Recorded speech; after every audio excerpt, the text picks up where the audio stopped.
जब लिली घर वापस आई तो उसने अपने पालतू पंछी को पिंजरे के नीचे एक काले लिक्विड में गिरा हुआ देखा। उसने घबरा कर अपनी माँ से उसे बचाने को कहा, लेकिन उसकी माँ ने पंछी को उठाया और उसे अपने हाथों से कुचल दिया। इसके बाद लिली के माँ बाप घर के नीचे बने एक तहखाने में गए जो एक काले पिरामिड के नीचे था। वहाँ एक रहस्यमयी पत्थर का ताबूत रखा हुआ था जो इतना भारी था कि उसे खोलने के लिए लिली के पिता को जंजीरों का सहारा लेना पड़ता था। उसके अंदर एक मम्मी लेटी हुई थी और लिली की माँ उसके पास जाकर देखने लगी कि कहीं वो जाग तो नहीं गई। तभी अचानक मम्मी हिली और सारी मोमबत्तियाँ बुझ गईं। दोनों ने जल्दी से मोमबत्तियाँ दोबारा जला दी और फिर माँ ने कहा कि मम्मी अभी नहीं जागी है। लेकिन अगले ही पल मम्मी ने अचानक अपनी पट्टियों को तोड़ दिया और ताबूत से जुड़ा हुआ एक हुक सीधा जाकर उसके जबड़े में घुस गया। उसने उसे हवा में उठा दिया और मार डाला। उसी वक्त उस ताबूत का ढक्कन अचानक से बंद हो गया और अंदर बंद मम्मी उसे पीटने लगी। इस घटना के कुछ समय बाद हम चार्ली और लाइसा को इजिप्ट में देखते हैं, जो अपने बच्चों के साथ यहाँ छुट्टियाँ मनाने आए थे।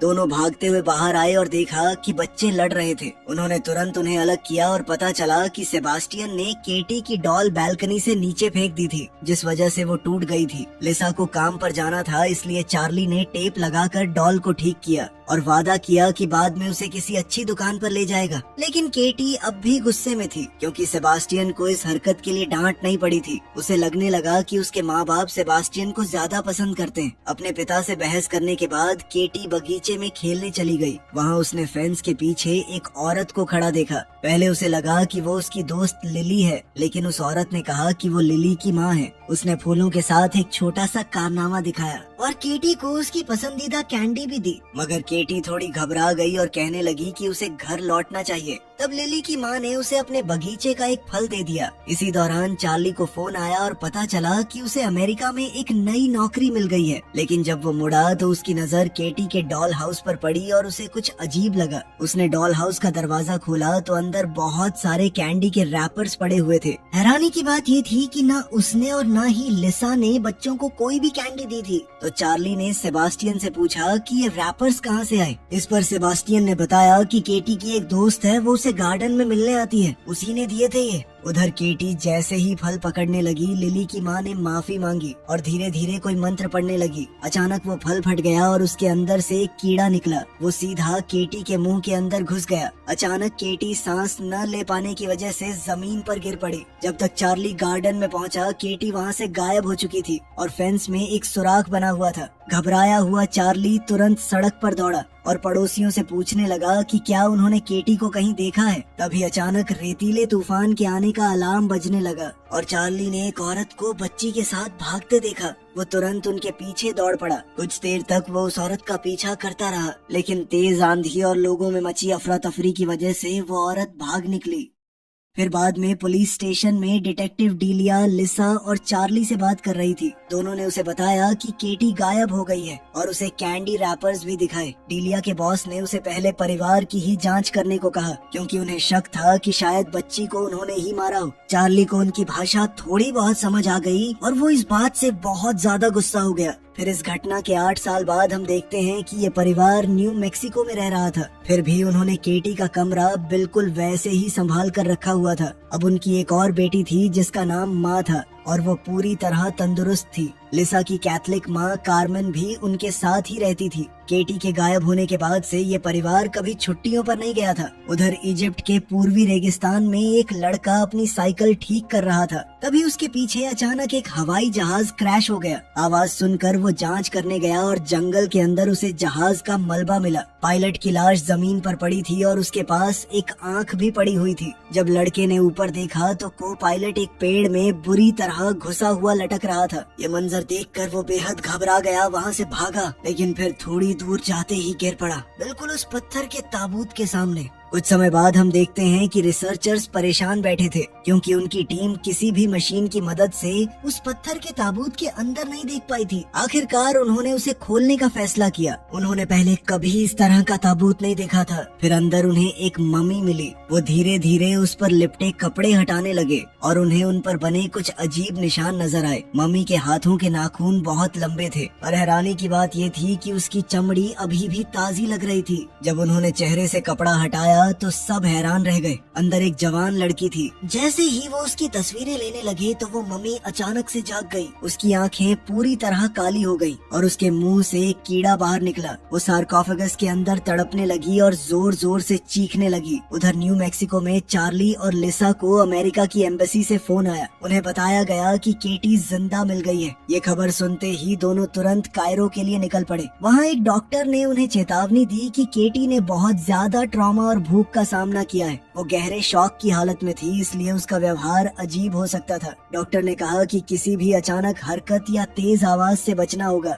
इसी वजह से उसे दवाइयाँ देकर सुलाया गया था। जब उसके माँ बाप आखिरकार उसके कमरे में गए तो उन्होंने देखा कि केटी का शरीर अब थोड़ा बदला लग रहा था। जब वो प्यार से उससे बात करने लगे तब उनकी नजर कुछ खरोचों पर पड़ी। डॉक्टर ने बताया कि हॉस्पिटल लाने के बाद केटी बार बार अपने आप को नोच रही थी। लिसा ने उसकी धड़कन सुनी और डॉक्टर ने बताया कि शारीरिक रूप से केटी अब भी काफी मजबूत थी। तभी केटी ने अपना एक हाथ हिलाया ताकि उसके माँ बाप उसका हाथ पकड़ सके, लेकिन अगले ही पल उसे एंजाइटी का दौरा पड़ने लगा। केटी को थोड़ा समय देने के लिए उसके माँ बाप कमरे से बाहर आ गए, लेकिन बाहर आते ही लिसा फूट फूट कर रोने लगी। इसके बाद डीलिया ने उन्हें उस रहस्यमयी सार्कोफेगस की तस्वीरें दिखाई जो लगभग 3000 साल पुराना था। उसने बताया कि केटी उस प्लेन में ले जाई जा रही थी जो क्रैश हो गया था। डीलिया को शक था कि केटी इंसानी तस्करी का शिकार बनी थी।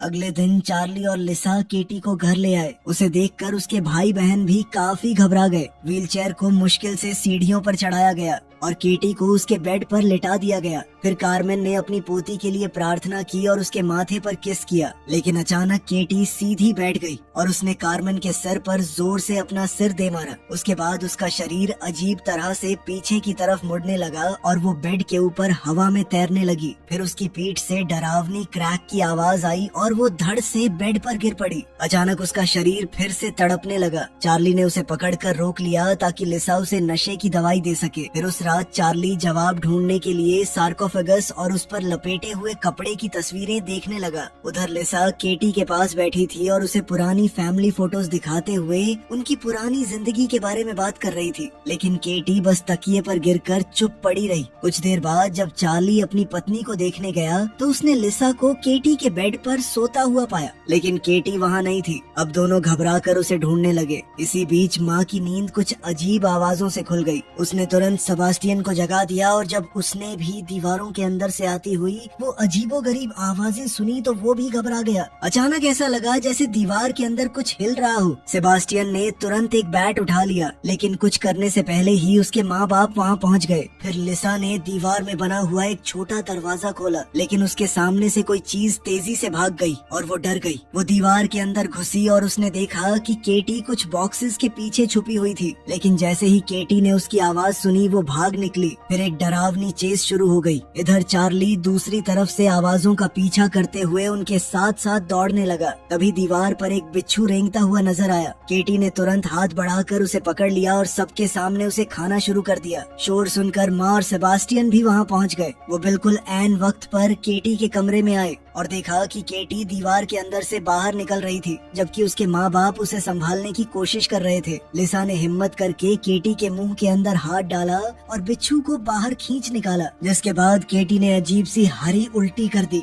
फिर अगले दिन चार्ली बच्चों को स्कूल ले जाने लगा, लेकिन उसने देखा कि घर के दरवाजे के सामने बहुत सारे भेड़िए खड़े थे। उन्हें हटाने के लिए उसे कई बार हॉर्न बजाना पड़ा, तब जाकर वो रास्ते से हटे। फिर स्कूल पहुंचने के बाद चार्ली ने माँ से कहा कि फिलहाल केटी के बारे में किसी को कुछ न बताए। तब सेबास्टियन फिर पूछने लगा कि उसकी बहन के साथ असल में हुआ क्या था, लेकिन चार्ली ने कबूल किया कि उसे खुद भी इसका जवाब नहीं पता। उधर घर पर कार्मेन केटी के बाल कंघी कर रही थी, लेकिन उसके बाल लगातार झड़ रहे थे। वहीं लिसा उसके नाखून काट रही थी। तभी लिसा को एक अजीब सी आवाज सुनाई दी। जब उसने ध्यान से देखा तो वो डर गई, क्योंकि केटी के पैरों के जो नाखून अभी काटे गए थे वो उसके मुंह के अंदर दोबारा नजर आ रहे थे। इस बीच चार्ली केटी के कमरे की दीवार वाली खिड़की पर ताला लगा रहा था कि तभी उसकी नजर गलीचे के नीचे खून के दाग पर पड़ी। जब उसने गलीचा उठाया तो उसका खून जम गया। नीचे एक काला चिपचिपा पदार्थ फैला हुआ था जो लकड़ी को धीरे धीरे खराब कर रहा था। उधर लिसा जब केटी का आखिरी नाखून काटने लगी तो वो इतना सख्त था कि उसे ज्यादा जोर लगाना पड़ा।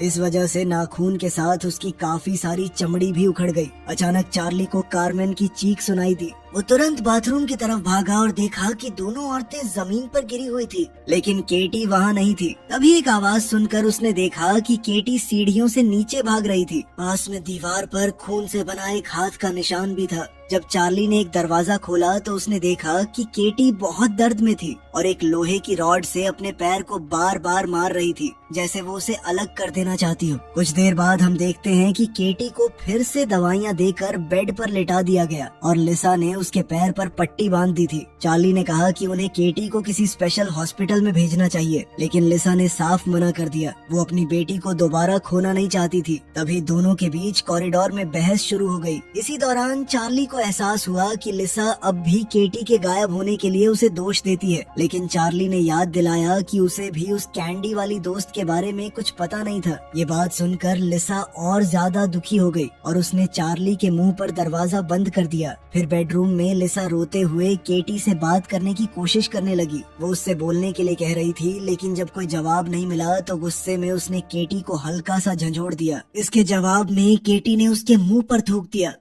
वहीं दूसरी ओर बाथरूम में चार्ली को केटी की उखड़ी हुई चमड़ी का टुकड़ा मिला। ध्यान से देखने पर उसे उस पर कुछ अजीब निशान दिखे। फिर अपने डेस्क पर जाकर उसने चमड़ी की परतें अलग की और हैरान रह गया जब उसने देखा कि उस पर बने निशान बिल्कुल वैसे थे जो सार्कोफागस के कपड़े पर बने हुए थे। फिर अगले दिन चार्ली एक आर्कियोलॉजी प्रोफेसर के पास गया और उसे निशान की तस्वीरें दिखाई। प्रोफेसर ने बताया कि ये तो एंशिएंट इजिप्ट की एक भाषा है, ये तुम्हें कहाँ से मिली? तब चार्ली ने उससे गुजारिश की कि वो इसे पढ़ने की कोशिश करे। उस रात चार्ली केटी का हाथ पकड़कर उसके पास बैठा रहा और रोते हुए उससे माफी मांगने लगा। तभी उसने एक अजीब सी आवाज सुनी। ध्यान से सुनने पर उसे समझ आया कि केटी के मुंह की लगातार क्लिक करने वाली आवाजें असल में मॉर्स कोड थीं। चार्ली ने तुरंत नोटबुक निकाली और सारे सिग्नल्स लिखने लगा। फिर वो दौड़कर केटी की पुरानी चीजें ढूंढने गया, जिसमें एक मॉर्स कोड गाइड भी थी। जब उसने मैसेज को डिकोड किया तो वो बार बार सिर्फ एक ही नाम दिखा रहा था, लिली। चार्ली ने तुरंत डीलिया को फोन करके ये बात बताई।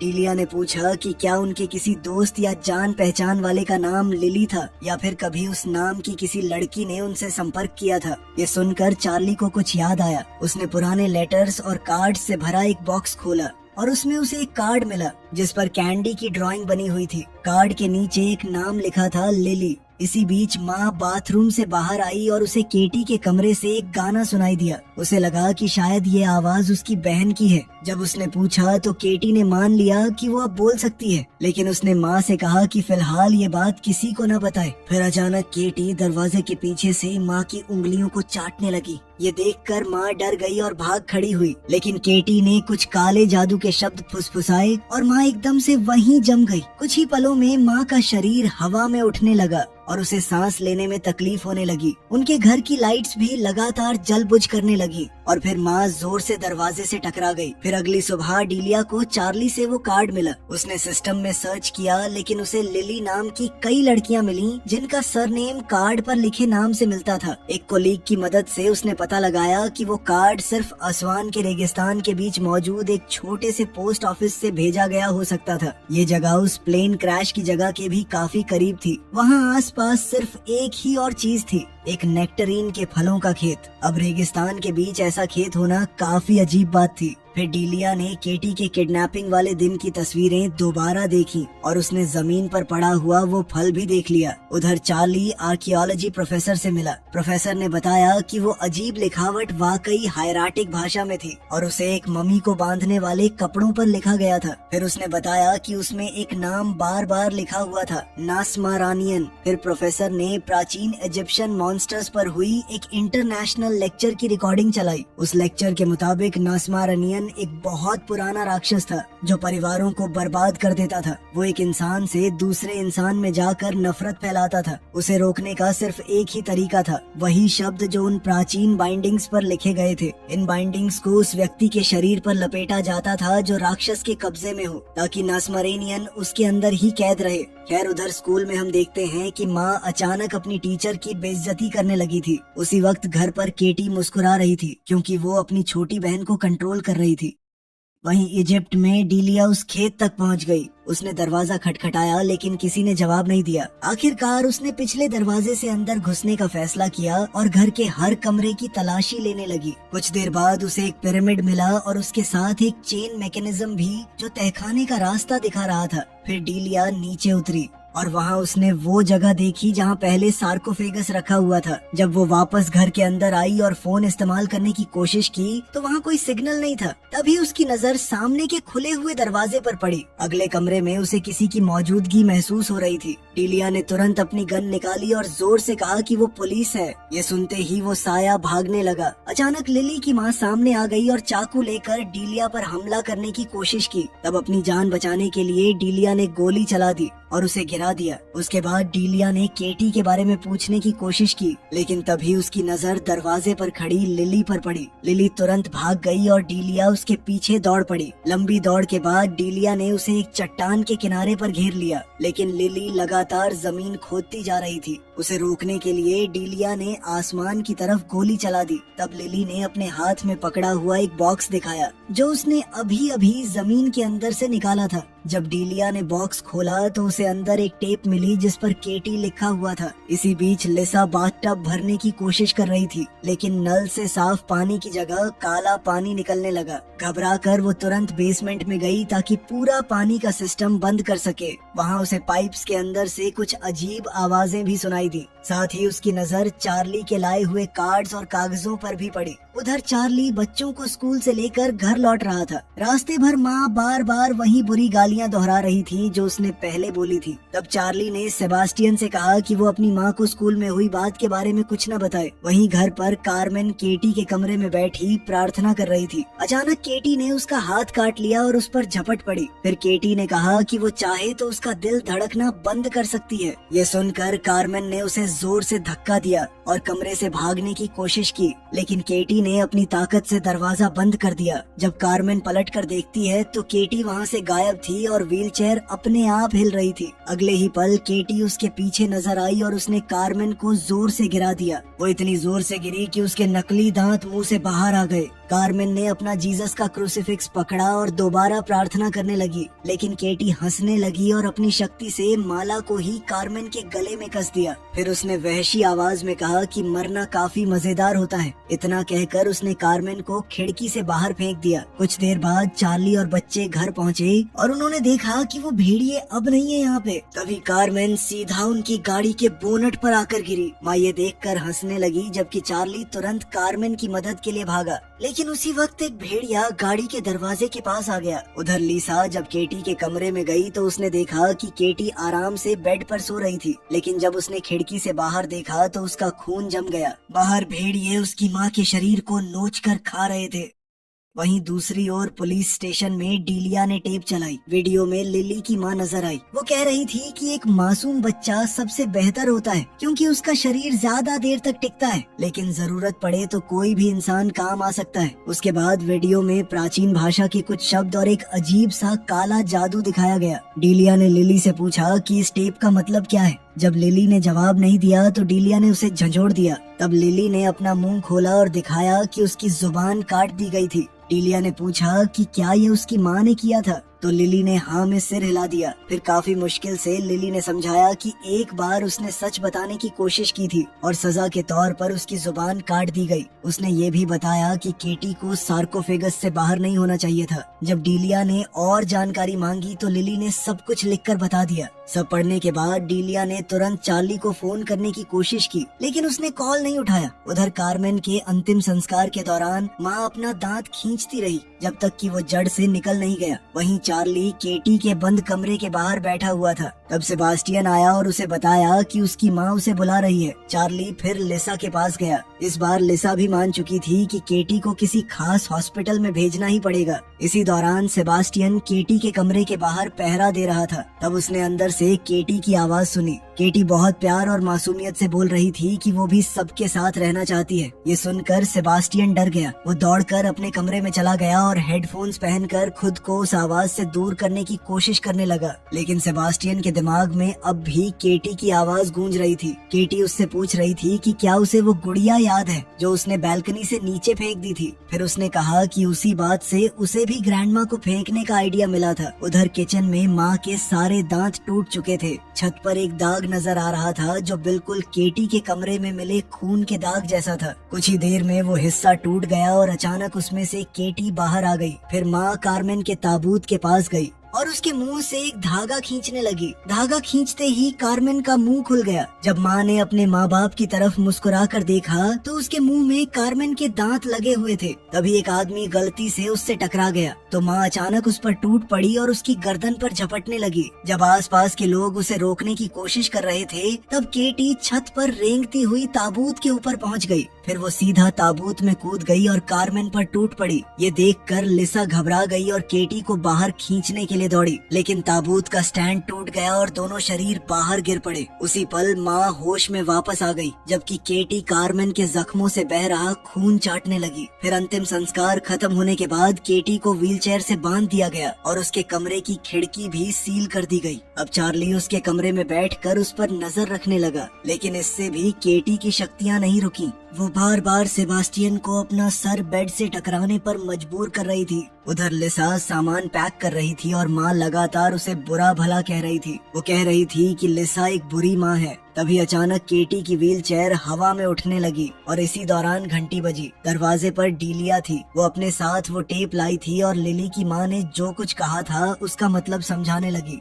उसने बताया कि एक शरीर लंबे समय तक राक्षस को रोक नहीं सकता, इसलिए राक्षस को कैद रखने के लिए बार बार एक नया शरीर तैयार करना पड़ता है। जब से उनके परिवार को ये श्राप मिला था तब से 82 बार मम्मी बनाने वाला काला जादू किया जा चुका था। लिली की माँ ने ये वीडियो इसलिए रिकॉर्ड की थी ताकि आने वाली पीढ़ियां भी इस प्रक्रिया को जारी रख सकें। वीडियो में फिर केटी को सार्कोफेगस के ऊपर लटकाया हुआ दिखाया गया। उसके पास पिछली मम्मी भी रखी हुई थी। जैसे ही लिली की माँ मंत्र पढ़ने लगी, मम्मी जाग उठी। उसके मुंह से एक काला लिक्विड निकला जो उसने केटी के मुंह में थूक दिया। इसके बाद सब लोगों ने केटी को जादुई कपड़ों में लपेट दिया और उसे सार्कोफेगस में बंद कर दिया। डीलिया ने समझाया कि राक्षस को जमीन के नीचे कैद रखना होता है, लेकिन अब वो आजाद घूम रहा था। उसी वक्त केटी ने अपनी शक्तियों से सेबास्टियन को अपने पास बुला लिया। फिर सेबास्टियन खिड़की तोड़कर उसके कमरे में घुस गया। फिर उसने केटी की मदद की और उसके शरीर से सारी पुरानी चमड़ी हटा दी, जिससे उसकी नई चमड़ी बाहर आ गई। उधर लिसा अपनी बेटी को बचाने के लिए घबराहट में दौड़ रही थी, मगर इसी बीच डीलिया ने कोई आवाज सुनी। उसे पता नहीं था कि कार्मेन अपने ताबूत से बाहर आ चुकी थी। अब डीलिया तुरंत ऊपर भागी और लिसा के साथ मिलकर कमरा खोलने की कोशिश करने लगी। बाहर एक भयानक तूफान पूरे घर को घेर चुका था। वहीं लिविंग रूम में चार्ली अब भी टीवी के सामने सन्न बैठा हुआ था। तभी उसने एक आवाज सुनी। जब उसने पलटकर देखा तो उसके होश उड़ गए। उसने देखा कि कार्मेन वहां बैठी अपने ही अंतिम संस्कार का खाना खा रही थी। कार्मेन ने फिर चार्ली को गंदे इशारे करके अपने पास बुलाया, लेकिन उसी वक्त चार्ली को लिसा की मदद के लिए चीखने की आवाज सुनाई दी, इसलिए वो तुरंत वहां से भाग गया। उधर लिसा और डीलिया मिलकर दरवाजा खोलने की कोशिश कर रही थी। वो सफल होने ही वाले थे कि तभी केटी की ताकत ने उन्हें पीछे धकेल दिया। फिर कुछ पल बाद दरवाजा अपने आप खुलने लगा। जब दोनों ने अंदर देखा तो केटी अपने पूरे राक्षसी रूप में हवा में तैर रही थी। फिर केटी तुरंत चार्ली पर झपट पड़ी। उसने उसकी चमड़ी का एक टुकड़ा काट लिया, लेकिन बाकी लोगों ने उसे खींचकर पीछे हटा दिया। बदले में केटी ने डीलिया को जोर से धक्का दिया और वो सीढ़ियों से नीचे गिर गई। उसके बाद केटी ने अपनी माँ के सिर पर वार किया और फिर उसने चार्ली की चमड़ी निगलकर उसके भी कई बार सिर पर वार किया। लिसा चार्ली की मदद करना चाहती थी, लेकिन केटी ने दरवाजा बंद करके उसे सेबास्टियन के साथ कमरे में कैद कर दिया। अचानक सेबास्टियन ने बैट उठाकर लिसा पर हमला कर दिया। तब लिसा ने जमीन पर पड़ी एक ड्रग की सिरिंज उठाई और दीवार के अंदर बने रास्ते में छुप गई। फिर सेबास्टियन उसका पीछा करने लगा। जब सेबास्टियन का ध्यान भटका तो लिसा ने अचानक उसे ड्रग इंजेक्शन दे दिया। कुछ ही पलों में सेबास्टियन बेहोश हो गया। उधर नीचे डीलिया को होश तब आया जब कार्मेन ने उसकी गर्दन पर पैर रखा। फिर कार्मेन ने अपने मुंह से एक बिच्छू निकाला जो सीधा डीलिया के मुंह में जा गिरा। उसके बाद उसने डीलिया को छोड़ दिया। अब डीलिया ने तुरंत खुद को संभाला और कार्मेन को लात मार दी। इससे कारमेन का सिर रेलिंग में फंस गया, लेकिन उसी वक्त बिच्छू की पूंछ डीलिया के गले को अंदर से काटने लगी। दर्द के बावजूद डीलिया ने अपने गले के अंदर हाथ डालकर बिच्छू को बाहर खींच लिया। उधर दूसरी ओर केटी चार्ली का गला दबाने की कोशिश कर रही थी। चार्ली ने उसे जोर से धक्का देकर अलग किया और फिर वो रेंगता हुआ सीढ़ियों तक जा पहुंचा और डीलिया से मिल गया। इसके बाद दोनों भागते हुए बेडरूम की तरफ गए। रास्ते में चार्ली ने डीलिया से कहा कि वो मंत्र के शब्द याद रखे। फिर जैसे ही केटी ने दोबारा अपने पिता पर हमला किया तो चार्ली ने उसे जोर से पकड़ लिया। तभी डीलिया ने मंत्र पढ़ना शुरू कर दिया। उसके गले में छेद हो चुका था, इसलिए उसने एक हाथ से उसे दबाए रखा। अब केटी लगातार तड़प रही थी और वो खुद को नोचने लगी। आखिरकार चार्ली ने उसे जोर से जमीन पर गिरा दिया। तभी लिसा भी कमरे में आ गई। चार्ली ने उसकी तरफ देखकर माफी मांगी और अगले ही पल केटी ने अपने मुंह से सारा काला लिक्विड चार्ली के मुंह में उगल दिया। इसी के साथ राक्षस दूसरे शरीर में जा चुका था।